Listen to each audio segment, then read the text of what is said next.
So far as the ultimate goal is concerned, I think none of us need have any apprehension. None of us need have any doubt. But my fear, which I must express clearly, is this. Our difficulty, as I said, is not about the ultimate future. Our difficulty is how to make the heterogeneous mass that we have today take a decision in common and march in a cooperative way on that road which is bound to lead us to unity. Our difficulty is not with regard to the ultimate. Our difficulty is with regard to the beginning. Mr. Chairman, therefore, I should have thought that in order to make a start, in order to induce every party, every section in this country, it would be the act of greatest statesmanship for the majority party even to make a concession to the prejudices of people who are not prepared to march together. And it is for that I propose to make this appeal. Let us leave aside slogans. Let us leave aside words which frighten people. Let us even make concession to the prejudices of our opponents. Bring them in so that they may willingly join with us on marching upon that road, which, as I said, if we walk long enough, must necessarily lead us to unity. And if I, therefore, from this place, support Dr. Jaikar's amendment, it is because I want all of us to realize that whether we are right or wrong, whether the position that we take is consonance with our legal rights, whether that accords with the statement of May 16th or December 16th, leave all that aside. This is too big a question to be reduced to the position of mere legality. It is not a legal question. I say leave aside all these considerations and make some attempt whereby those who are not prepared to come will come. Let us make it possible for them to come. That is my appeal. In the course of the debate that took place, there were two questions which were raised, and which struck me so well that I took the trouble of taking them down on a note paper. The one question was, it was asked, I think, by my friend, the Prime Minister of Bihar, who spoke yesterday in this assembly. He said, how can this resolution prevent the League from coming into the Constituent Assembly?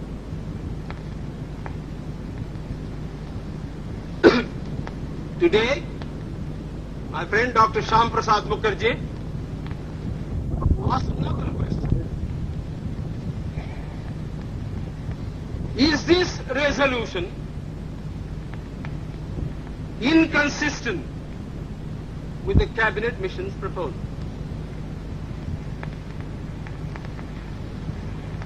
Now, sir, I think they were very important questions.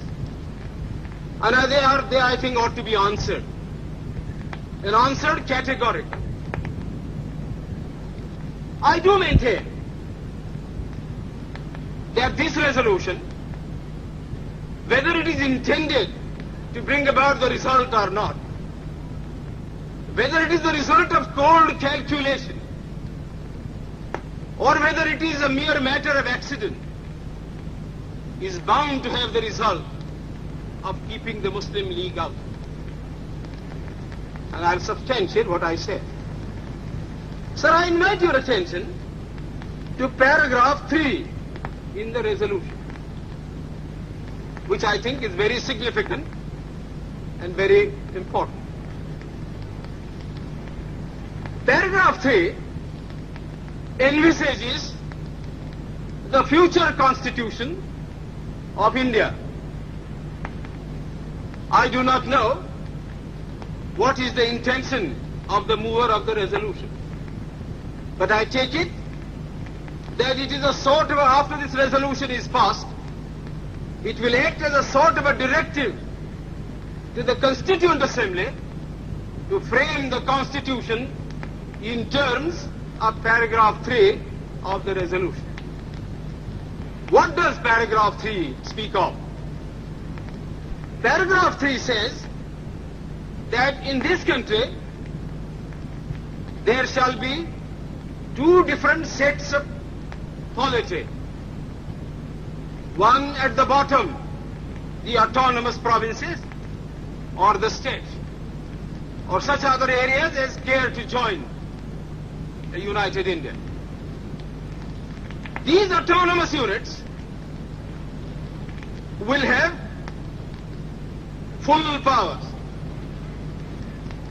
They will have also residuary powers. At the top and over the provincial units, there will be a union government having certain subjects for legislation, for execution and for administration. So as I read this part of the resolution, I do not find any reference to the idea of grouping an intermediary structure between the union on the one hand and the provinces on the other. Now, reading this paragraph in the light of the cabinet mission's statement, or reading it even in the light of the resolution passed, having said that we do not want a strong center, and having accepted that there must be or should be an intermediate polity, a sub-federation between the union government and the provinces, I like to know why there is no reference in paragraph 3 to the idea of grouping. I quite understand that the Congress Party, the Muslim League and His Majesty's government is not ad idem on the interpretation of that particular idea about grouping. But I always thought, and I will be prepared to stand corrected if it's shown that I am wrong, that at least it was agreed by the Congress Party that if the provinces who are to be within the different groups consent to form a union or a sub-federation, the Congress would have no objection to that proposal. I believe I am correct in interpreting the mind of the Congress Party. So the question that I ask is this: why did not the mover of this resolution make reference to the idea of having a union of the provinces or a group of provinces on the terms on which he and his party was prepared to accept? Why is the idea of union completely effaced from this resolution? I find no answer.